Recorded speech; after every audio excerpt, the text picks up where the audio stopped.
Hello everyone, welcome to this session. आप सभी का बहुत बहुत स्वागत है। आज के इस सेशन में हम डिस्कस करेंगे 10 पूरी 10 वो शॉर्टकट्स, वो शॉर्ट ट्रिक्स, वो कंसेप्ट बोलूंगा मैं, जो आपके आने वाले exam RBI grade B 2023 phase 1 में बहुत आपके काम आने वाले हैं। तो यहाँ पे हम वो कंसेप्ट डिस्कस करेंगे जो आपके लिए बहुत यूजफुल है, और साथ ही मैं उन कंसेप्ट पे आपको प्रीवियस ईयर क्वेश्चन भी करवाऊंगा और बताऊंगा कि आपके लिए कंसेप्ट क्यों जरूरी है और किस तरीके से आपको इनको यूज करना है। तो अगले 40 से 45 मिनट इस वीडियो में बने रहिएगा और आप देखेंगे कि वीडियो के एंड तक आपको बहुत सारी बहुत अच्छी इंफॉर्मेशन मिलने वाली है। तो चलिए शुरू करते हैं। शुरू करने से पहले एक बहुत ही अच्छी इन्फॉर्मेशन और आप लोगों के लिए regarding this RBI grade B manager guide book. इस गाइड बुक में आपको फेज 1 और फेज 2 का कंप्लीट सिलेबस मिलता है, और साथ ही उस सिलेबस को किन सोर्सेज से कवर करना चाहिए वो मिलता है, और साथ में आपको प्रीवियस ईयर क्वेश्चंस का लिंक मिल जाएगा, सो दैट आप देख पाएं कि आरबीआई में किस टाइप के क्वेश्चन पूछे जाते हैं। तो ये सारी चीजें इस गाइड बुक में अवेलेबल है, जो कि फ्री ऑफ कॉस्ट है। आपको कुछ नहीं करना, वीडियो के डिस्क्रिप्शन में जाना है और इस बहुत ही अच्छी रंगीन गाइड बुक को डाउनलोड कर लेना है, और इसको पढ़िएगा जरूर, सो दैट आप इसका बेनिफिट उठा पाएं। तो चलिए शुरू करते हैं। अब आते हैं हमारी ट्रिक्स पे। ठीक है, तो वन बाय वन मैं आपके साथ ट्रिक्स डिस्कस करूंगा। ट्रिक्स नहीं, कंसेप्ट होंगे, क्योंकि ट्रिक्स कुछ नहीं होती हैं। डायरेक्ट ट्रिक पे आरबीआई में बहुत कम चांसेस है कि क्वेश्चन पूछेगा, लेकिन अगर आपको कंसेप्चुअल अंडरस्टैंडिंग होगी तो आप बना पाएंगे। तो पहली जो ट्रिक है हमारी, वो एलिगेशन और मिक्सचर पे बेस्ड है। यहाँ पे मैंने एक छोटा सा एग्जाम्पल लिया है सिर्फ, ठीक है, और इस एग्जाम्पल के बाद में आपको लास्ट ईयर डीआई एक पूछा गया था आरबीआई ग्रेड बी के अंदर, जो एलिगेशन एंड मिक्सचर पे बेस्ड था, वो सोल्व करवाऊंगा। ठीक है, सारे क्वेश्चन नहीं, 2 क्वेश्चन, लेकिन आपको आइडिया आ जाएगा कि इस टाइप के क्वेश्चन पूछता है। पहली बात तो एलिगेशन और मिक्सचर का मतलब क्या है। एलिगेशन का मतलब होता है इंडिविजुअल, ठीक है, क्या इंडिविजुअल, और मिक्सचर का मतलब होता है कंबाइंड, दोनों को मिलाने के बाद। यानी आपको किसी भी क्वेश्चन के अंदर कुछ ऐसी इंफॉर्मेशन दी होगी जो इंडिविजुअल जो डाटा है उसको भी रिप्रेजेंट कर रही होगी, और जो मिक्स डाटा है उसको भी रिप्रेजेंट कर रही होगी। तो वहां पे हम एलिगेशन मिक्सचर का यूज करते हैं। उदाहरण के तौर पे एक क्वेश्चन देखिएगा, जैसे the average marks scored by 250 students of A class is 54।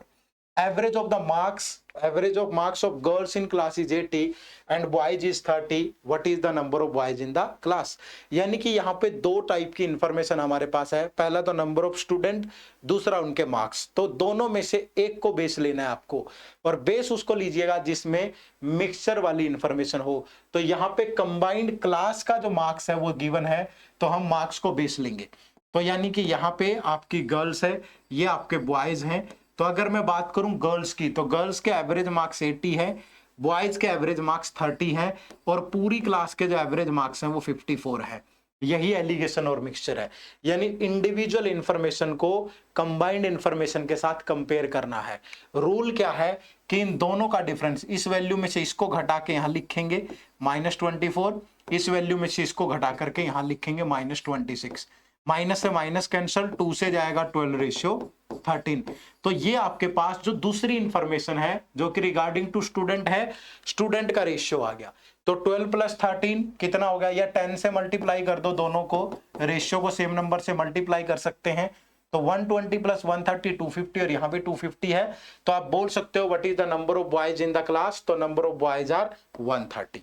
ठीक है, तो ये एलिगेशन का रूल है, लेकिन इतना साधारण क्वेश्चन आपसे एग्जाम में नहीं पूछेगा वो। ठीक है, तो क्वेश्चन कैसा पूछा गया था उस पर डिस्कशन करते हैं, बट आपको वो आना चाहिए। जैसे यहाँ पे देखिए, ये आरबीआई ग्रेड बी 2022 में पूछा गया डीआई है। Information regarding 5 different soaps A B C D and E is given below. Each soap sells blue and red pen. Some data is missing which you have to calculate according to the question. तो यहाँ पे क्या है, ये वाला जो column है ये सोप्स को रिप्रेजेंट कर रहा है। ये नंबर ऑफ पेन्स है, ब्लू प्लस रेड टोटल कितने पेन है, ये टोटल उनका सेलिंग प्राइस है। यहाँ पे बताया गया है कि selling price of blue pen is ₹20 and red pen is ₹15 respectively. तो क्वेश्चन क्या है आपके पास, क्वेश्चन है find the ratio of the number of blue pen to number of red pen sold by soap B.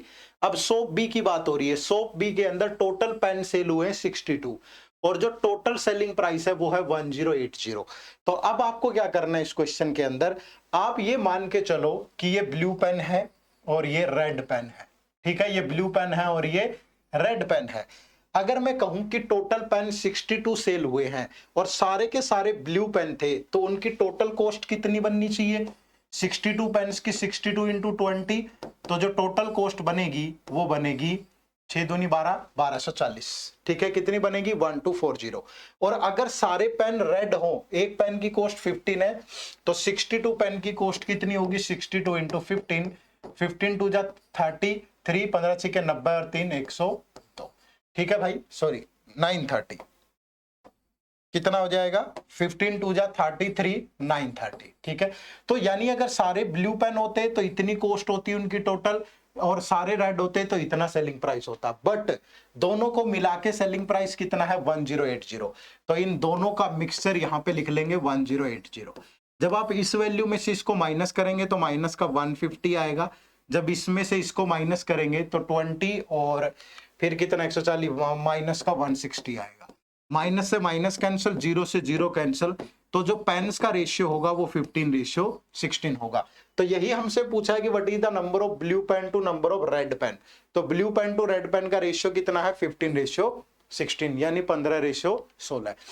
तो कहने का मतलब ये है कि ट्रिक का मतलब ये नहीं है कि तूफान 1 सेकंड में ऐसे सोल्व हो जाएगा, ऐसा कुछ नहीं होता है, ठीक है। ट्रिक आपके लिए यूजफुल भी होनी चाहिए, और मैंने आपको बताया है कि ये कंसेप्ट है जो कि आपके आरबीआई ग्रेड बी 2022 के पेपर में यूज हुआ था, ठीक है। इसी पे एक और क्वेश्चन है, जैसे आप देखेंगे कि नेक्स्ट क्वेश्चन क्या है, if the ratio of total selling price of soap B and soap D is in the ratio this, ठीक है। इंफॉर्मेशन वही है, सोप बी और सोप डी, ये सोप बी है और ये सोप डी है, दोनों का जो सेलिंग प्राइस है वो 108 और 89 रेशियो में है ना। अगर आप यहां पे से देखेंगे तो जब बी का टोटल सेलिंग प्राइस है वो 1080 है, तो 108 की वैल्यू 1080 यानी इंटू 10 हुआ होगा, तो इधर भी इंटू 10 होगा, तो डी का जो टोटल सेलिंग प्राइस हुआ वो 890 हुआ। अब क्या कह रहा है कि find the difference between the number of blue and red pen sold by soap D. अब डी की बारी है, अब डी का देखो टोटल पेन 51 है और टोटल जो सेलिंग प्राइस है वो 890 है, ठीक है। अब अगर वही एलिगेशन लगाऊं कि यहाँ पे ब्लू पेन है और यहाँ पे रेड पेन है, कि अब एक ब्लू पेन की कॉस्ट 20 है, अगर 51 के 51 ब्लू पेन हो तो आपकी जो टोटल कॉस्ट बनेगी दैट इज 21020 बनेगी, और अगर 51 के 51 रेड पेन है तो उनकी जो टोटल कॉस्ट बनेगी 15765 बनेगी, बट दोनों को मिला करके जो टोटल कॉस्ट बन रही है वो 890 है, तो यहां पे आ जाएगा 890, ठीक है भाई। तो यहां से कितना बचेगा? ये 35 और 90 125, ठीक है। और अगर इसमें से इसको माइनस करेंगे 110 और 20 130, ठीक है। तो अब अगर मैं इनको 5 से सिंपलीफाई कर दूं तो ये 25 और ये 26, और दोनों का सम कितना बन गया? 51। तो टोटल पेन भी 51 है, यानी कि ब्लू पेन कितने थे? 25, रेड पेन कितने? 26। तो दोनों के बीच का जो डिफरेंस है वो कितना होगा? 1 होगा। तो option D is the right answer. आप यकीन नहीं करेंगे कि ये छोटे छोटे जो कंसेप्ट होते हैं जो आपको पता होने चाहिए वो आपके लिए कितने यूजफुल हो सकते हैं, ये आपको भी मालूम नहीं है। तो कंसेप्ट पे मेहनत करिएगा, ट्रिक्स भी होंगी लेकिन कंसेप्ट जरूरी है, सो दैट एग्जाम लेवल का क्वेश्चन सॉल्व हो जाए, ठीक है जी। चलिए, जो दूसरी ट्रिक होगी हमारी वो है trick number 2, relation between cost price and MRP. तो एक चीज हमेशा ध्यान रखिएगा कि कॉस्ट प्राइस और एमआरपी के बीच में जब भी आपको रिलेशन बनाना हो तो डायरेक्ट आपको इसी फॉर्मूले का यूज करना है। आपको सीपी और एमआरपी में अगर रिलेशन बनाना है तो ट्रिक होगी कि 100 माइनस डिस्काउंट, जितना भी डिस्काउंट परसेंट दे रखा है रेशियो 100 प्लस प्रॉफिट परसेंट, ठीक है।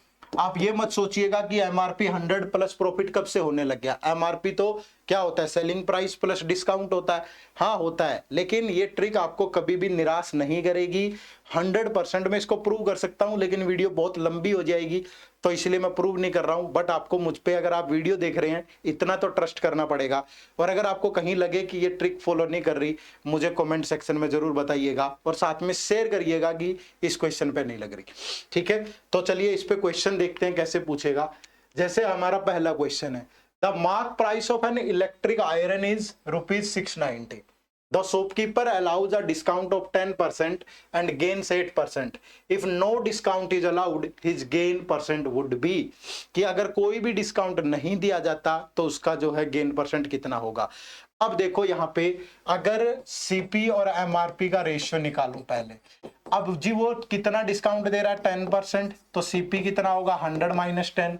कितना प्रॉफिट हो रहा है 8%, तो एमआरपी कितना होगा 100 प्लस 8.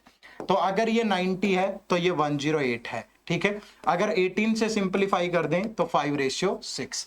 अब उसने कहा कि what is his gain percent if there allowed no discount. No discount, अगर कोई भी डिस्काउंट नहीं देगा तो दैट मीन्स जो एमआरपी है वही हमारा सेलिंग प्राइस होगा कि नहीं होगा. तो ये सीपी है, ये सेलिंग प्राइस है. तो तब कितना मार्जिन होगा 1 का डिवाइड बाय 5 इंटू 100. तो अगर कोई भी डिस्काउंट नहीं देता तो हमारा जो प्रॉफिट होगा that is 20%. Option number 1 is the right answer. बहुत शानदार है, बहुत शानदार, अल्टीमेट तरीके से आप इसे यूज कर सकते हैं. एक क्वेश्चन और देखते हैं इस पे. देखो क्या है. Waqar sold the watch after giving a discount of 13% on the mark price and gain 30.5%. Had he sold it at 30% discount on mark price, then find the gain or loss percent. पहले जो इंफॉर्मेशन गिवन है उसके base पे बनाइए. अगर मैं कहूं कि ये सीपी है, ये एमआरपी है, तो वो 13% का डिस्काउंट दे रहा है. तो 100 माइनस 13, सॉरी 100 माइनस 13, और उसे कितना प्रॉफिट हो रहा है 30.5% का. तो ये आपका एमआरपी होगा. तो अगर आपका सीपी 87 है तो आपका जो एमआरपी है दैट इज 130.5. अब वो कह रहा है कि अगर वो 30% का डिस्काउंट दे तो डिस्काउंट तो एमआरपी पे ही देगा. तो जो हमारा सेलिंग प्राइस होगा, अगर 30% का डिस्काउंट दे रहा है तो 70% ऑफ एमआरपी होगा. तो 130.5. 0.5 के नाम का एक जीरो और नीचे ले लो, ये कैंसल. अगर आप मल्टीप्लाई करेंगे तो 791.35 आ जाएगा. ठीक है, और 87 का आर्टिकल अगर इतने में सेल करोगे तो उसका जो प्रॉफिट होगा दैट इज 91.35 माइनस 87 यानी 4.35. तो अगर प्रॉफिट परसेंट निकालें तो profit is 4.35 divide by 87, percentage के लिए इंटू 100. यहाँ 2 डेसिमल है तो ये कैंसिल हो गया और ये 87 से जाएगा 5. तो अगर वो 30% का डिस्काउंट देगा तो उसका प्रॉफिट सिर्फ 5% का होगा. तो option number A is the right answer. ध्यान रखिएगा, बहुत अच्छा क्वेश्चन है. देखने में आसान लगे, ट्रिक के बाद आसान हो रहा है, अन्यथा इतना आसान नहीं है. ठीक है जी, चलो नेक्स्ट बात करते हैं. जो थर्ड ट्रिक होगी वो होगी ratio method in compound interest. ठीक है, आपको रेशियो मेथड लगाना है, लेकिन ये रेशियो मेथड कैसे लगाना है. आपको हमेशा क्या करना है, यहाँ पे प्रिंसिपल और अमाउंट का रेशियो लेना है. क्या लेना है, प्रिंसिपल और अमाउंट का रेशियो. ठीक है जी, जैसे मैं कहूं कि आपका जो रेट है वो रेट है 10% पर एनम. 10% पर एनम, तो 10% पर एनम का मतलब 1/10. ये आपका प्रिंसिपल है, ये आपका इंटरेस्ट है. यानी कि आप बोल सकते हैं कि 1 ईयर के अंदर अगर मैं 10 रुपीज इन्वेस्ट करता हूं तो मुझे अमाउंट कितना मिलेगा 11. तो आप रेशियो कैसे बनाएंगे, आपको मल्टीपल ईयर्स का रेशियो चाहिए. जैसे सपोज आपको 2 ईयर का रेशियो चाहिए, तो 1 से 2 पे जा रहे हैं तो आपको इनकी पावर 2 कर देनी है. ठीक है, जैसे आपको 1 से 4 ईयर का रेशियो चाहिए तो आपको कुछ नहीं करना, प्रिंसिपल की पावर 4 और अमाउंट की पावर भी 4 कर लेनी, आपको सेम ईयर के प्रिंसिपल और अमाउंट का रेशियो मिल जाएगा. ठीक है, तो ये ट्रिक है आपकी. मैंने पहले कहा था ट्रिक के नाम पे मैं लीपा पोती नहीं करूंगा, आपको कंसेप्चुअल इंफॉर्मेशन दूंगा जो आपके लिए यूजफुल होगी. कैसे यूजफुल है आप इस एग्जांपल से समझिए. आरबीआई ग्रेड बी 2022 का क्वेश्चन है, वहां पे यूज हो रही है. ठीक है, देखो क्या है, और क्वेश्चन देखो कितना शानदार है. Arun invested a certain sum of money at a rate of -% for -year. If the ratio of the amount to interest is this, then find the rate of interest and time for which Arun invested the money. अब बच्चे देखो क्या है यहाँ पे कि आपको यहाँ पे जो फिल इन द ब्लैंक्स है, जो ब्लैंक्स है वहां पे ये डाटा फिल करना है, और अगर ये डाटा सेटिस्फाई कर गया इसके साथ तो वही आपका आंसर बनेगा. बट पहले ये देखो उसने अमाउंट और इंटरेस्ट का रेशियो दिया है कितना 216 और 91. तो अगर मैं प्रिंसिपल निकालूं तो 216 माइनस 91 अगर करूं तो 125 आएगा, और हम तो हमेशा रेशियो प्रिंसिपल और अमाउंट का बनाते हैं, तो यानी प्रिंसिपल 125 और अमाउंट 216, जिस भी डाटा से ये रेशियो बन गया वही डाटा यहां पे सेटिस्फाई करेगा। क्लियर है भाई? तो पहला ऑप्शन उठाइए 10% से 2 ईयर का, फर्स्ट ऑप्शन। ठीक है भाई, ये प्रिंसिपल है, ये अमाउंट है। 10% का मतलब 1/10, तो 10 से 11 बनेगा। 2 ईयर का रेशियो निकालूं तो 10 की पावर 2, 11 की पावर 2, ये 100 बना, ये 121 बना, बट ये रेशियो तो नहीं बना प्रिंसिपल अमाउंट का, तो ये ऑप्शन सेटिस्फाई नहीं करेगा। नेक्स्ट पे आएंगे 20% 3 ईयर। 20% का मतलब है 1/5, यानी कि प्रिंसिपल 5 है तो अमाउंट 6 बनेगा, 5 to 6, और 3 ईयर का रेशियो निकालोगे तो 5 की पावर 3, 6 की पावर 3, तो 125 रेशियो 216, और यही रेशियो हमें चाहिए था, तो यहाँ पे ये ऑप्शन सेटिस्फाई कर रहा है। ठीक है, तो अब आप ऑप्शन भी एलिमिनेट कर सकते हो, ओनली वन। ठीक है, बोथ 1 and 2, बोथ 2 and 3 हो सकता है, ऑल तो नहीं हो सकता। थर्ड भी चेक कर लो, 25% से 3 ईयर का। 25% का मतलब है 1/4, यानी प्रिंसिपल 4 है तो अमाउंट 5 बनेगा, तो 4 से 5 जब आप बनाओगे और पावर 3 लोगे, 3 ईयर का है तो 64 से 125 बनेगा, तो ये भी सेटिस्फाई नहीं कर रहा था, तो जो आंसर है वो ओनली 2 बनेगा यहाँ पे, ऑप्शन नंबर डी। ट्रिक वही है, तरीका वही है, बस यूज करना आना चाहिए। और सबसे बड़ी खास बात यह है कि अब हम जो सोल्व कर रहे हैं क्वेश्चन, वो प्रीवियस ईयर सोल्व कर रहे हैं। ठीक है, चलो नेक्स्ट देखो, एक और बहुत अच्छा क्वेश्चन लिया इस पे भी। Find the compound interest earned in second year on ₹3430। अब यहां पे आपको बताना है कि इन दोनों स्टेटमेंट में से कौन सी स्टेटमेंट सेटिस्फाई करेगी। ऐसे ही क्वेश्चन तो आते हैं एग्जाम में, फिर आप कहते हो कि उन पे ट्रिक नहीं लगती। बच्चे, आपकी कंसेप्चुअल नॉलेज अच्छी नहीं है। अगर आपकी कंसेप्चुअल नॉलेज अच्छी होगी तो क्यों नहीं बनेंगे क्वेश्चन, बनेंगे।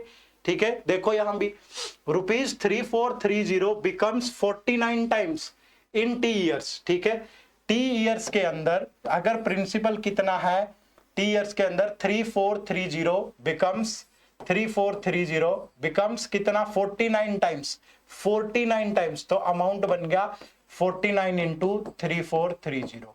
ठीक है, अब and in 64 time in T plus 2 year, T plus 2 years के अंदर वही 3430 कितना बन गया, 64 इंटू 3430, तो at same rate of interest on compound interest. अब देखो बच्चे, जब भी आपको इस तरीके से ईयर बाय ईयर कंपैरिजन दे रखा हो, तो ईयर का डिफरेंस कितना है, 2, तो 2 ईयर्स के प्रिंसिपल और अमाउंट का रेशियो ये बनेगा। ठीक है, कि 2 ईयर का प्रिंसिपल 49 इंटू 3430 है, और रेशियो अमाउंट बनेगा 64 इंटू 3430। ठीक है, तो ये 3430 कैंसल, 2 ईयर का रेशियो ये है, तो 1 ईयर का रेशियो क्या होगा, आप इनकी पावर 1/2 ले लेंगे, 64 की पावर 1/2, तो ये 7 है, तो ये 8 है। तो यहां से आपको रेट पता चल गई, और अगर आपको रेट पता चल गई तो फिर आपको सेकंड ईयर का इंटरेस्ट निकालने में क्या परेशानी है, क्योंकि आपके पास प्रिंसिपल है, तो आप इससे आंसर कर सकते हो। If third year CI is ₹X, but यहां तो रेट तो गिवन नहीं है ना, तो आप सिर्फ ओनली 1 से आंसर कर सकते हो, सेकंड से आंसर नहीं कर पाओगे। That is why the answer is option number 3। ठीक है, यहां से आपको रेट पता चल गई, और रेट पता चलने के बाद 3430 पे सेकंड ईयर का इंटरेस्ट निकालना मुश्किल नहीं है, लेकिन यहां पे सिर्फ थर्ड ईयर का दे रखा है, रेट हमें नहीं पता है, तो ओनली 1 से आंसर हो जाएगा। ठीक है, तो यही आपके क्वेश्चन का राइट आंसर होगा। क्लियर है जी, बात समझ में आई? तो ये भी हमारा इसी का पार्ट था। चलिए नेक्स्ट जो ट्रिक नंबर 4 है, ये होगी टाइम एंड डिस्टेंस पे बेस। ठीक है, जब भी डिस्टेंस कांस्टेंट होगा, distance is constant, 2 speed given होगी, आइदर टोटल सॉरी यहां पे डिस्टेंस नहीं होगा, आइडल टोटल टाइम और difference between time is given. ये डिस्टेंस मैंने गलती से ले लिया, या तो टोटल टाइम गिवन हो या डिफरेंस गिवन हो। तो हमेशा डिस्टेंस निकालने का फॉर्मूला क्या होगा, डिस्टेंस इज इक्वल टू होगा product of speeds divide by sum of speeds into total time. अगर टाइम दे रखा है टोटल, तो आपको यहां सम ऑफ स्पीड ही लेना है, और अगर आपको डिफरेंस ऑफ टाइम दे रखा है तो डिस्टेंस निकालने का डायरेक्ट फॉर्मूला होगा product of speeds divide bye difference of speeds into difference of time, into difference of time. लेकिन ये चीज ध्यान रखनी है, ये कहीं भी लग जाएगा, लेकिन कंडीशन 1 क्या है, डिस्टेंस कांस्टेंट होना चाहिए और 2 स्पीड गिवन होने चाहिए। ठीक है, बस दोनों फॉर्मूले में डिफरेंस क्या है, टोटल टाइम गिवन है तो यहां सम ऑफ स्पीड लेना है, डिफरेंस ऑफ टाइम गिवन है तो यहां डिफरेंस ऑफ स्पीड लेना है। जैसे देखिएगा हमारे पास क्वेश्चन है, 2 car run to a place at the speed of 45 kilometre per hour and 60 kilometre per hour respectively. If the second car takes 5 hour less than the first for the journey, find the length of the journey. यहाँ पे क्या है, distance given है, दोनों कारों को same distance cover करना है, 2 स्पीड भी गिवन है और दोनों के जो टाइम है उसका डिफरेंस भी गिवन है। तो length of the journey, distance निकालने का डायरेक्ट फॉर्मूला क्या होगा, प्रोडक्ट ऑफ स्पीड, दोनों स्पीड की product divide by difference of speed और इनटू डिफरेंस ऑफ टाइम, जो कि कितना है 5।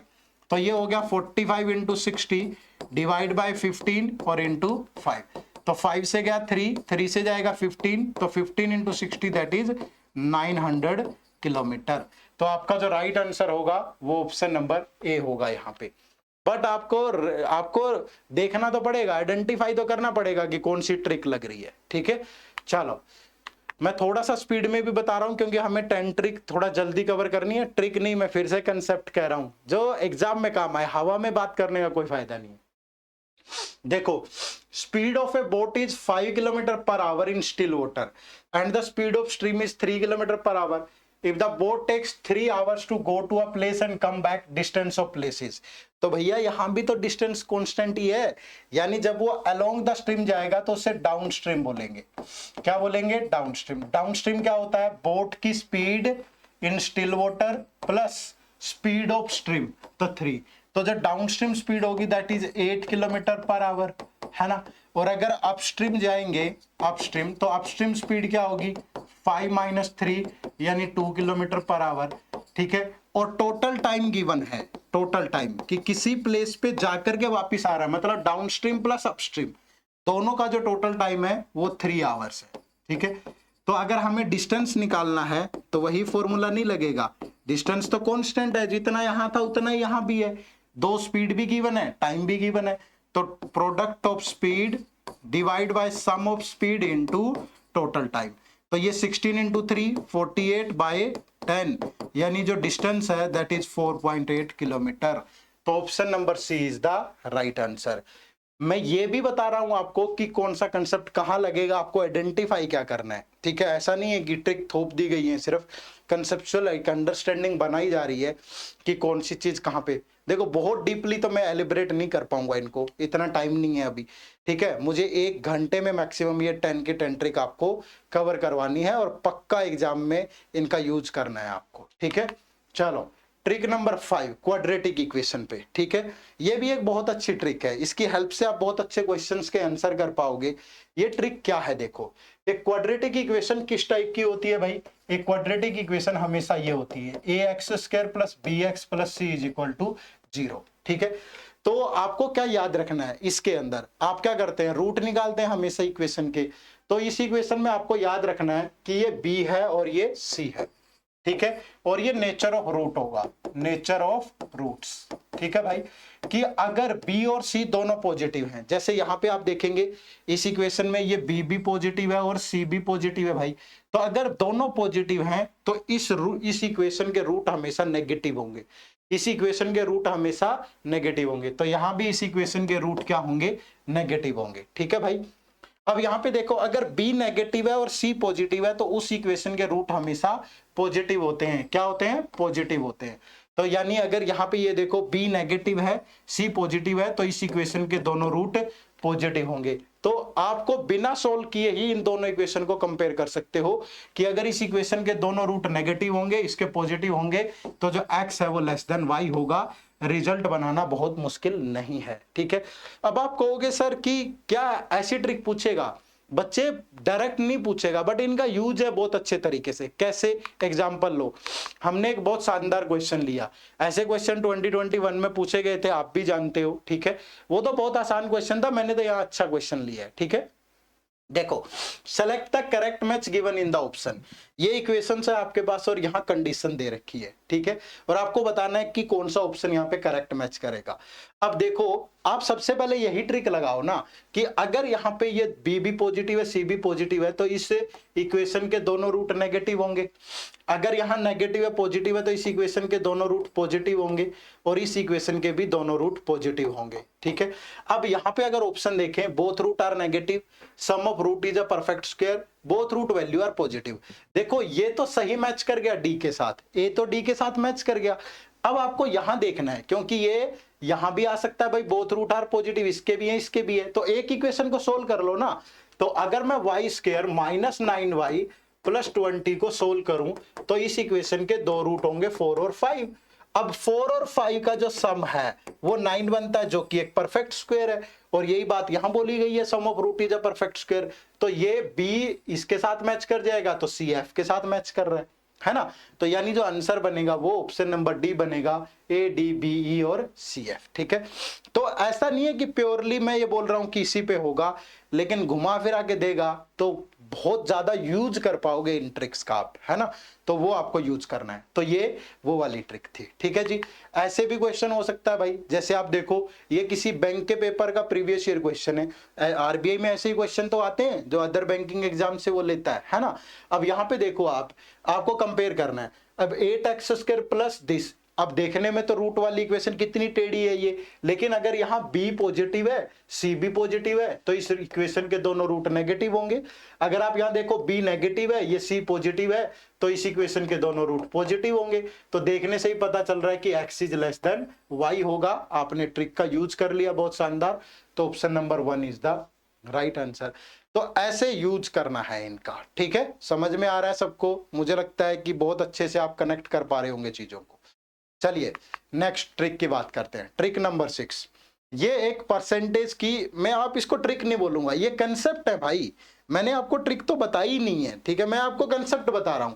अगर ट्रिक बता के मैं लिपापोती करके चला जाऊंगा तो कोई फायदा नहीं है। आप यूज कैसे करोगे? एग्जाम से कनेक्ट करना है हमें, तो एग्जाम में बेनिफिट होना चाहिए, है ना, वो बात हो रही है। और अगर आपको ये लेक्चर अच्छा लग रहा है ना, रियली मुझे आपसे कमेंट चाहिए सो दैट मैं फिर आगे भी ऐसी वीडियोस बनाऊं। तो अगर आपको ये ट्रिक पसंद आ रही है कमेंट करके पक्का बताइएगा, ज्यादा से ज्यादा कमेंट जितने होंगे वो मुझे भी मोटिवेट करेंगे, है ना। चलो देखो, जब भी ये बेसिक परसेंटेज है, ठीक है, इसका यूज जरूर करो। किसी भी डाटा का जब आपको 100% निकालना आ गया, आप क्या करते हो, जैसे आपको 74% निकालना है 1600 का, आप हमेशा ऐसे भागते हो 74/100 इंटू 1600, और इसको कैलकुलेट करने में बहुत टाइम लगेगा, क्योंकि एग्जाम में बहुत बार चीजें ऐसी होती हैं कि जिनको कैलकुलेट करना एक ही, जैसे यहाँ पे जो एग्जाम्पल लेंगे हम, एक ही क्वेश्चन में 10 बार परसेंटेज का यूज हो रहा है, बार बार कैसे कैलकुलेट करोगे ऐसे। तो उसको सहज तरीके से निकालो। जैसे कोई भी नंबर है, सपोज एक नंबर 1600 है, तो उसकी ये वैल्यू आपको कैलकुलेट करनी आनी चाहिए कि अगर आप इसका हाफ लोगे 50% तो इसका भी हाफ हो जाएगा। 25% लेना है तो 50% का हाफ कर दो। 10% लेना है तो एक डिजिट के बाद डेसिमल लगा दो। देखो 1% लेना है तो 2 डिजिट के बाद डेसिमल लगा दो। 5% लेना है तो 10% का हाफ कर दो। अगर ये आपको 6 बेसिक वैल्यू निकालनी आती है तो फिर बाकी वैल्यू में भी कोई परेशानी नहीं है। जैसे सपोज आपको यही कैलकुलेट करना था, तो क्या आप इसको ऐसे नहीं लिख सकते 75% माइनस 1%? लिखना नहीं है, सोचना है। अब 75% होता है 25% का 3 टाइम्स और माइनस 1%। इसके हाफ का हाफ लोगे तो 400 इंटू 3 1200 और माइनस 1% इज 16। तो जब आप इसको माइनस करोगे तो 1184 इज द राइट आंसर। 16 6 64 6 16 7 112 6, तब भी यही आएगा। बट इतना नहीं करना है, आप उसमें दिमाग लगाइए, ठीक है।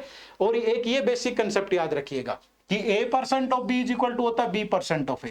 आपको 50% लेना है 100 का, या आपको 100% लेना है 50 का, दोनों का मतलब सेम है, ठीक है। कहां यूज होंगे ये देखो, ये फ्रैक्शन भी याद कर लीजिएगा। मैं एक बार साइड हो जाता हूं, इनका स्क्रीनशॉट ले लो। ये फ्रैक्शन भी आपके दिमाग में होने चाहिए, ये बेसिक फ्रैक्शन होते हैं। अब इनके बारे में पूरी कहानी तो नहीं बताऊंगा मैं, लेकिन अगर ये आपको याद होंगे तो बेसिक कैलकुलेशन आपकी बहुत आसान हो जाएगी, ठीक है। अब देखो जैसे डी का ये क्वेश्चन है, आप लोग कहते हो डी बनता नहीं है, देखो कितना शानदार डी है। Study the table and answer the following question given below is the table which shows the book published and sold by two companies X and Y. ये डिफरेंट मंथ है, ये कंपनी एक्स द्वारा जितनी बुक पब्लिश हुई है, ये percentage of book sold है, जितनी पब्लिश की उनमें से सेल कितनी हुई। ये book sold by company Y है और ये परसेंटेज ऑफ बुक सोल्ड है। तो अब क्वेश्चन देखो क्या है, what is the average number of book sold by company Y in the month of Jan March and April. Jan March April, ठीक है, ये आपको बताना है। लेकिन यहां तो पता ही नहीं कि कितनी बुक पब्लिश हुई है। मान लीजिए ए बुक पब्लिश हुई है, यहां बुक पब्लिश हुई है पी। अब आगे कह रहा है कि book published in Jan and April by Y is 540, यानी कि टोटल बुक। तो ए प्लस बी की वैल्यू 540। कह रहा है कि ए और बी जो मतलब जनवरी और अप्रैल में जो टोटल बुक पब्लिश हुई है वो 540 है। तो हमने ए और बी एज्यूम किया, तो ए और बी का sum 540। And book sold by Y in January and April is equal, और ये इक्वल भी है। तो यहाँ कितनी सेल हुई है, यहां सेल हुई है 25% ऑफ ए, जितनी पब्लिश हुई है उसका 25%, यहां 20% ऑफ बी, और ये दोनों इक्वल है 20% ऑफ बी। तो ए बाय बी में जो रेशियो बनेगा वो 20/25 बनेगा। 5 से सिंप्लीफाई कर दूं तो 4/5। तो ए प्लस बी 5 + 4 9, 9 की वैल्यू 540, तो 1 की वैल्यू होगी 60। तो यानी यहां कितनी बुक पब्लिश हुई है 240, और यहां कितनी हुई है 300। तो इसकी वैल्यू आ गई 240 और इसकी वैल्यू आ गई 300। अब काम की चीज तो ये है ना बच्चे कि आपको कैलकुलेशन में कोई दिक्कत नहीं आएगी अगर आपने बेसिक वाला पार्ट पढ़ा है। अब उसने कहा है कि जनवरी मार्च और अप्रैल में कितनी बुक पब्लिश हुई इसकी एवरेज बताओ। तो जनवरी में 240 का 25, 25 क्या होता है हाफ का हाफ, तो 240 का हाफ 120, 120 का हाफ 60। तो जनवरी में इतनी हुई। फिर मार्च में 300 का 35%, 1% 3, 35% इज 105। फिर आपको 300 का 20% लेना है, 10% 30, तो 20% 60। एवरेज बताना है तो 3 से डिवाइड कर दो, तो दैट इज 225 डिवाइड बाय 3, तो 75 इज द राइट आंसर। तो ऑप्शन नंबर जो यहाँ पे ई है वो आपके क्वेश्चन का राइट आंसर होगा। लेकिन यूज करोगे, यूज टू होगे, परसेंटेज की अगर वो बेसिक बातें जो मैंने बताई हैं वो पता होगी तो चीजें आसान होंगी। अदरवाइज कैलकुलेट करते ही रह जाओगे, फिर कहते हो 10 मिनट में डीआई बनता है, 15 में बनता है, वो तो बनेगा ही फिर अगर कमजोर होगी कैलकुलेशन। ठीक है, चलो एक ये क्वेश्चन है देखो कि a book sold by company x, company x ने फरवरी में जितनी बुक सोल्ड की हैं इक्वल टू द वाई इन मई। तो वाई ने मई में देखो 240 का 60% सेल हुआ है, तो 240 का 60% इज 144। कैसे पता चला, 10% लोगे तो 24 और 50% लोगे तो हाफ यानी 120, तो 120 और 24 इज 144। तो यहां भी 144 सेल हुई है। ठीक है, तो then what is the total number of book sold by company X and Y in the month of February. तो मंथ ऑफ फरवरी में कितनी बुक, अब देखो 500 का 22% लोगे तो 110, तो टोटल कितनी बुक सेल हुई 144 और 110, दैट इज 254। तो option number C is the right answer. Exam level का डीआई है, ऐसा नहीं है कि हवा में बात हो रही है। ये बार बार मैं आपको एहसास दिला रहा हूं, ट्रिक्स के नाम पे मैं नहीं करूंगा लिपापोती, मैं आपको कंसेप्चुअल अंडरस्टैंडिंग दे रहा हूं। ये नहीं है कि आप सिर्फ इस वीडियो को देखोगे और आपकी कट ऑफ निकल जाएगी, नहीं, वीडियो से आइडिया लीजिए और उस लेवल की चीजें प्रैक्टिस करिए, उनको यूज करिए, फिर निकलेगी। ऐसा नहीं है एक वीडियो देखने से निकलेगी। ठीक है, चलो जो नेक्स्ट ट्रिक है वो ट्रिक नंबर 7 है। ठीक है, इसमें मुझे ये सब चीजें नहीं बतानी है, वैसे मैं बता देता हूं। ठीक है, कि जब भी रिलेशन निकालना हो आपको रेडियस, साइड, डायमीटर, एरिया और वॉल्यूम के अंदर कौन कौन से फिगर है, क्यूब है, क्यूबॉइड है, इक्विलेटरल ट्रायंगल है, स्क्वायर है, रेक्टेंगल है, रेगुलर हेक्सागन है, सर्कल है, स्फेयर है, एक्सेप्ट कोन एंड सिलेंडर, आपको कुछ भी निकालना है। ठीक है, ये होम प्रोडक्ट होते हैं। ठीक है, जब भी आपको दो सेम फिगर दे रखे हो, टू सेम फिगर, ठीक है, तो आप क्या करेंगे, जैसे आपके पास दो सर्कल है, टू सर्कल है, और दोनों सर्कल की रेडियस में रेशियो दे रखा है ए रेशियो बी, तो ये पूछ रहा है कि उनकी सरकमफ्रेंस में रेशियो बताओ। सरकमफ्रेंस में तो हमेशा सेम ही होगा, यानी कि जब दो सेम फिगर दे रखे हो और इनमें से किसी एक क्वालिटी का रेशियो दे रखा हो, रेडियस का रेशियो देके डायमीटर का रेशियो पूछे, पेरीमीटर का पूछे, सरकमफ्रेंस का पूछे, साइड का पूछे, डायगोनल का पूछे, तो वो हमेशा सेम होता है। ठीक है, वो हमेशा सेम होता है। उसने कहा कि दो स्क्वायर है, टू स्क्वायर है। ठीक है भाई, दो स्क्वायर के जो पैरामीटर है, पैरामीटर पैरामीटर वो 4:3 में है, तो बताओ उनके डायगोनल में रेशियो क्या होगा। तो डायगोनल में रेशियो सेम होगा 4:3 ही, ये चीज यहाँ पे, क्योंकि डायगोनल भी यहाँ है और पैरामीटर भी यहाँ है। लेकिन ध्यान रखिएगा दोनों फिगर सेम होने चाहिए। जब भी एरिया निकालना हो तो इनमें से कुछ भी दे रखा है और एरिया निकालना है तो हमेशा स्क्वायर कर दो, ठीक है, और जब वॉल्यूम निकालनी हो तो क्यूब कर दो, ठीक है। जैसे अभी बताया कि 2 स्क्वायर हैं, 2 स्क्वायर है, उनके जो डायगोनल हैं, डायगोनल, वो डायगोनल आपके 2:3 में है, तो बताओ उनके एरिया में रेशियो क्या होगा। तो दोनों के एरिया में रेशियो करने के लिए स्क्वायर कर दो, यानी 4:9 होगा, ठीक है, बात खत्म। इतनी सी चीज है, ये ध्यान रखनी है आपको। जैसे क्वेश्चन है हमारे पास, if the ratio between diameter of 2 circle, ये सेम फिगर होने चाहिए, तो डायमीटर में रेशियो अगर कितना है 5:8 है, तो find the circumference of second circle if the circumference of first circle is 35।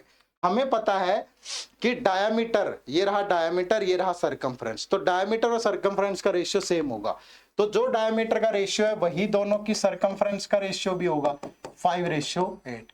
अब फर्स्ट सर्कल की जो सर्कमफ्रेंस है वो 35 है, तो 5 की वैल्यू 35 इंटू 7, तो इधर भी इंटू 7 कर दो, तो कितना आ गया 56 आ गया। तो option number 1 is the right answer. बात समझ में आई, option number 1 is the right answer, ठीक है भाई। एक और बहुत शानदार सा क्वेश्चन है, ए rectangular paper of size 44 into 80 centimetre is rolled along the length and cylinder is formed, find the volume of the cylinder. तो जब भी आपको वॉल्यूम निकालनी हो ना इनकी, तो हमेशा क्या करो, ऑप्शंस को 11 से डिवाइड कर लो। जो ऑप्शन 11 से डिवाइड हो गया वही राइट आंसर है। जैसे यहाँ पे ये 11 से डिवाइड नहीं हो रहा, ये भी 11 से डिवाइड नहीं हो रहा। 11 का रूल आप जानते हो, ये डिवाइड हो जाएगा कि जब ओड डिजिट का सम और इवन डिजिट के सम का डिफरेंस 0 या 11 का मल्टीप्लाई वही होता है, तो बाकी कोई भी नहीं होगा। आप निकालोगे तब भी यही आंसर आएगा। लेकिन यहाँ पे कई बार अगर 2 ऑप्शन डिवाइड हो जाए तो तब कोई इलाज नहीं है, तब आपको बेसिक तरीके से निकालना पड़ेगा। लेकिन मेरा तजुर्बा है, बहुत सारे एग्जाम्स में मैंने देखा है कि इस तरीके से डिविजिबल नहीं होते, एक ही ऑप्शन मिलता है। तो जब भी आपको वॉल्यूम वगैरह निकालनी हो तो आप क्या करो, ऑप्शंस को 11 से डिवाइड कर लो, क्योंकि पाई आता है ना वॉल्यूम में, पाई 22/7, 22 11 का मल्टीपल होता है, तो कहीं ना कहीं वो 11 के मल्टीपल होते हैं, ठीक है। तो ये भी एक बहुत शानदार सी ट्रिक है जो आपके काम आएगी, ठीक है जी। चलो नेक्स्ट ट्रिक नंबर 8 पे आ जाइए, time and work. Time and work में एक विशेष टाइप के क्वेश्चन, ठीक है, एक विशेष टाइप के क्वेश्चन जब इस तरीके से पूछे कि ए और बी 2 लोग हैं, मिल करके किसी भी काम को x डेज में करते हैं, और ए अकेला अगर उस काम को करे तो x + a डेज लेता है, ठीक है, और अगर बी अकेला मिलकर के उस काम को करे तो x + b डेज लेता है। तो बताओ x की वैल्यू क्या होगी। तो x = होगा √a इंटू बी, ठीक है। ये जितने जितने दिन एक्स्ट्रा ले रहे हैं दोनों की मल्टीप्लाई करके इसका स्क्वायर रूट कर दो, वही आंसर होगा। जैसे क्वेश्चन इस तरीके से पूछता है, 2 workers A and B are engaged to do a work. A working alone takes 8 hours more to complete the job than if both work together. A को अगर A और B दोनों x डेज लेते हैं तो A अकेला x + 8 hours लेता है, x आवर्स है तो x + 8 hours. If B worked alone, he would need 4 1/2 hour more to complete the job. तो जब B अकेला लेगा that is x + 4 1/2 hour. तो then they both working together, what time would they take to do the work together? तो आपको कुछ नहीं करना, ये जो जितने जितने दिन एक्स्ट्रा हैं इन दोनों की मल्टीप्लाई करिए, इसका मतलब यही होगा, और उसका स्क्वायर रूट कर दीजिए। 2 से गया 4, तो √36, और √36 का मतलब होता है 6। तो यहाँ पे जो राइट आंसर होगा वो ऑप्शन नंबर सी होगा, ठीक है। तो 6 hours is the right answer. बात समझ में आई भाई। देखो जैसे next question, A and B together complete a piece of work in T days, ठीक है, दोनों टी में करते हैं। A alone complete the work in T + 3, A alone T + 3 and B alone T + 12। तो आपको कुछ नहीं करना, T की वैल्यू क्या होगी, T = √3 × 12, तो 36 का मतलब 6 हो गया। तो option number none of this is the right answer, ठीक है। तो what is the T, none of this. बात समझ में आई। जितने जितने दिन ज्यादा लें उन दोनों की मल्टीप्लाई करनी है, ठीक है। चलिए नेक्स्ट, क्वेश्चन ट्रिक नंबर 9, एक फ्रैक्शन की डेफिनेशन है, ये ट्रिक नहीं है, ये कंसेप्ट है कि आप जब भी देखो, बहुत बार बेसिक क्वेश्चन भी आ जाता है, प्रॉपर अंडरस्टैंडिंग कैसे बनेगी। एक फ्रैक्शन की डेफिनेशन ये कहती है कि डिनोमिनेटर में हमेशा 100% वैल्यू होती है, बेसिक वैल्यू होती है, इनिशियल वैल्यू होती है, ठीक है, और जो न्यूमरेटर में होता है वो हमेशा इंपैक्ट होता है। क्या होता है? इंपैक्ट होता है, ठीक है। ये कैसे वर्क करेगा? जैसे छोटे छोटे क्वेश्चन लिए हमने दो, इस पे भी एग्जांपल, ये आपके लिए बहुत अच्छा हो जाएगा, आपकी अंडरस्टैंडिंग बनेगी समझने में। देखो क्या है, बाय सेलिंग एन आर्टिकल ₹720, अगर किसी आर्टिकल को 720 में सेल करें, अ मैन अर्न्स 12.5% प्रॉफिट, उसका जो प्रॉफिट है वो 12.5% है। तो बताओ कॉस्ट प्राइस क्या होगा? अब 12.5% इज इक्वल टू 1/8, क्योंकि जब आप परसेंटेज हटाओगे तो 100 से डिवाइड करोगे, तो यानी कि ये सीपी है और ये प्रॉफिट है, क्योंकि सीपी 100% होता है। तो मेरा अगर सीपी 8 है तो प्रॉफिट 1 है, तो एसपी क्या होगा? एसपी 9 होगा भाई, और एसपी कितना है? 720। तो 9 की वैल्यू 720 किससे मल्टीप्लाई करें? 80 से, तो यहां भी 80 से मल्टीप्लाई कर दो, तो मेरा जो कॉस्ट प्राइस होगा वो 640 होगा, ठीक है। तो option number 2 is the right answer. बात समझ में आई? यही चीज आपको यहां भी यूज करनी है। देखो, a man borrowed some money at 15% of simple interest, if the amount paid by him at the end of 3 years is 3480, तो find the value of amount borrowed by him. अब देखो, अगर 1 साल का इंटरेस्ट 15% है तो 3 साल का इंटरेस्ट 45% होगा। तो 45 को अगर आप 100 से डिवाइड करो तो 5 से गया 9/20, यानी ये मेरा प्रिंसिपल है, ये मेरा इंटरेस्ट है। तो अगर मेरा प्रिंसिपल 20 है तो मुझे अमाउंट कितना पे करना है? 29। यही तो मतलब है फ्रैक्शन का, ठीक है, कि इंपैक्ट यहाँ है भाई 20 है तो 9 ज्यादा देने पड़ेंगे, 29 देने पड़ेंगे, और दे कितना रहा है? 3480। तो 29 की वैल्यू है 3480, तो इसको किससे मल्टीप्लाई करें? 120 से, तो इधर भी 120 से कर दो। तो यानी उसने कितना पैसा उधार लिया था? 2400।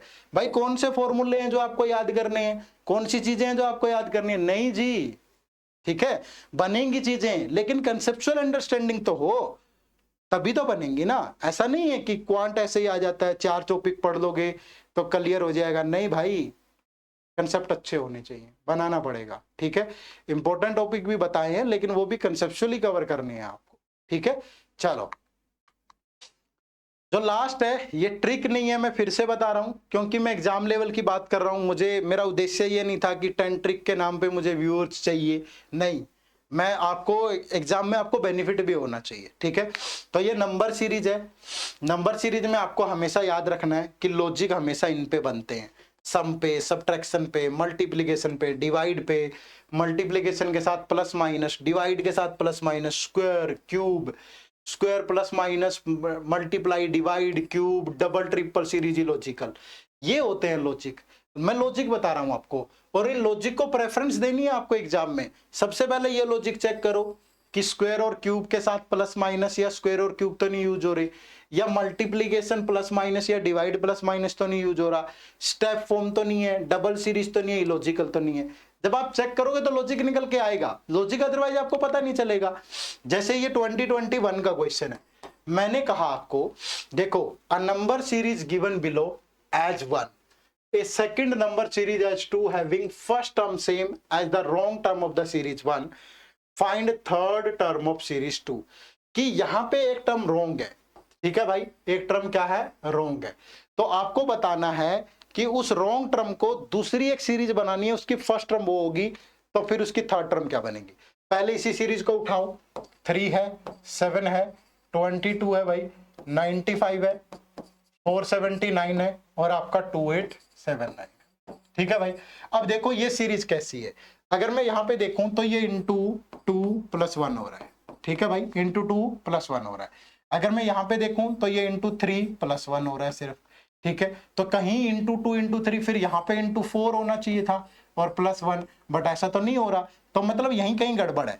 अगर मैं इसी सीरीज को ऐसे बनाता इंटू 2 + 1 इंटू 3, अगर प्लस यहाँ पे 2 होता सपोज, तो 23 होना चाहिए था इसकी जगह पे, फिर ये इंटू 4 + 3 होता, ठीक है। तो 23 × 4 = 92 + 3 = 95, फिर ये इंटू 5 + 4, और फिर ये इंटू 6 + 5, तो मतलब यही तो बोला है मैंने यहां भी कि स्क्वायर क्यूब नहीं बन रहा, तो ये चेक करो भाई, है ना, तो ये कुछ तो निकल के आएगा ना, तो यही चीज निकल के आई, हमें पता चल गया कि 22 यहाँ पे रॉन्ग है। अब इसी सीरीज से इस 22 जो रॉन्ग टर्म है उसको फर्स्ट टर्म लेना है, एक सेकंड सीरीज बनानी है और उसकी थर्ड टर्म बतानी है क्या होगी। तो लॉजिक तो यही लगेगा, इंटू 2 + 1, तो ये बन गया 45, फिर यहाँ पे इंटू 3 + 2, तो ये बन गया 137। तो यही तो बताना है हमें, तो option B is the right answer. क्या दिक्कत है बताओ? नहीं है, बड़े आराम से बना सकते हो। ठीक है जी, चलिए ये एक क्वेश्चन आप लोगों के लिए होमवर्क छोड़ रहा हूं, इस क्वेश्चन का आंसर आप सबको कमेंट सेक्शन में बताना है। लॉजिक वही यूज होंगे जो मैंने अभी आपको बताए। ठीक है भाई, तो ये 10 ट्रिक्स मैंने आपको बताई जो कि बहुत बेनिफिशियल थी। ट्रिक नहीं, कंसेप्ट बताए हैं, उम्मीद करूंगा ये आपको बहुत अच्छे से समझ में आए होंगे।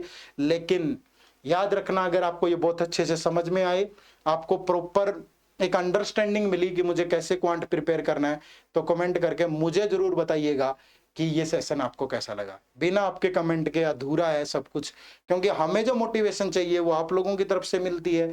तो आपका एक कमेंट मुझे भी मोटिवेट करने में हेल्प करेगा, कमेंट करके जरूर बताइएगा। ठीक है, अब बारी आती है कि सर ये ट्रिक्स तो बता दी, बट हमें प्रैक्टिस कहाँ से करनी है।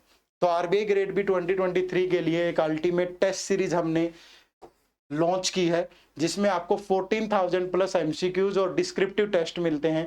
इसमें चैप्टर वाइज टेस्ट भी है भाई, ठीक है, इसमें आपके सेक्शनल टेस्ट भी हैं, इसमें फुल लेंथ टेस्ट भी हैं, फेज 1 और फेज 2 के सॉरी, इसमें आपके करंट अफेयर के टेस्ट भी हैं। ठीक है, तो ये सारे टेस्ट आपको मिलते हैं और इस पे फ्लैट 50% का ऑफ भी मिल रहा है, जिसके लिए आपको कोड यूज करना है सिलेक्शन। कितना प्यारा वर्ड है, अगर आप इसको चूज करेंगे तो निश्चित रूप से ये आपकी सिलेक्शन में जरूर हेल्प करेगा। ठीक है, तो इस कोर्स का लिंक इसी वीडियो के डिस्क्रिप्शन में है, स्क्रीन पे भी चल रहा है। ठीक है, वीडियो के डिस्क्रिप्शन में भी लिंक मिल जाएगा, वीडियो के डिस्क्रिप्शन में जाइएगा और इस अल्टीमेट टेस्ट सीरीज का पार्ट बनिएगा, जो आपके लिए रियली बेनिफिशियल होने वाली है। ठीक है, चलिए, तो थैंक यू वेरी मच। अब मुझे आपको कमेंट करके बताना है कि ये सेशन आपको कैसा लगा, और अगर आपको अच्छा लगा और आपको रीजनिंग की ट्रिक्स भी चाहिए कि सर हमें रीजनिंग की भी ऐसी ट्रिक्स बता दो जो एग्जाम में बेनिफिशियल हो, तो मुझे कमेंट सेक्शन में लिख के बताइएगा कि we need reasoning tricks also.